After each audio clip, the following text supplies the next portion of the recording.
દસાડા તાલુકાના કચોલિયા ગામે ભ્રષ્ટાચારના ભડકામાં એક આશંકાસ્પદ 38 વર્ષના દલિત બહેનનું કરુણ મૃત્યુ થયું.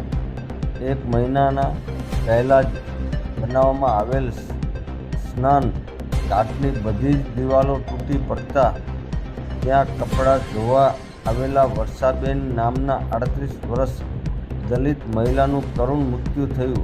આ સમગ્ર સ્નાન ઘાટનું કામ જે કોઈએ પણ કર્યું હોય અને આ કામની જેણે પણ તપાસ કરી હોય એ બધા જ અધિકારી કર્મચારીઓ કોન્ટ્રાક્ટરથી લઈને તમામ ઉપર ગંભીરમાં ગંભીર ધારાઓ ઉપર સ્વદોષ માનવ હત્યાનો ગુનો લાગુ પાડી કાર્યવાહી કરવી જોઈએ.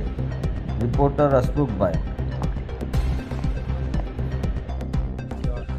આજે દસાડા તાલુકાના કચોલિયા ગામની અંદર એક અત્યંત દુઃખદ ઘટના ઘટી છે.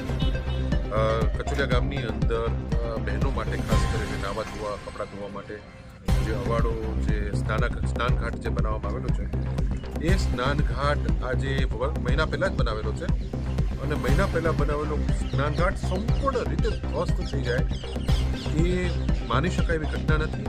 અને એની અંદર એક આશાસ્પદ દલિત સમાજની દીકરી વર્ષાબેન લગભગ 38-40 વર્ષની ઉંમરની આશરે એનું ભયંકર રીતે કરુણ મૃત્યુ થયું છે. ખૂબ જ દુઃખદ ઘટના છે.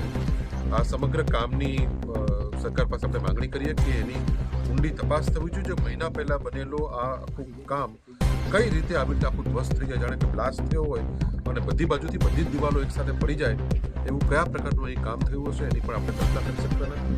અને કોઈપણ સંજોગોમાં ચાહે કોઈ પણ હોય એમાં એને છોડવો જોઈએ નહીં. જ્યારે એક યુવાન દીકરીનું એક મૃત્યુ થાય છે ત્યારે આ ઘટના ખરેખર આપણા બધા માટે ખૂબ શરમજનક છે અને હું આશા રાખું છું કે સરકાર આ બાબતમાં ખૂબ ગંભીર કાર્યવાહી કરશે.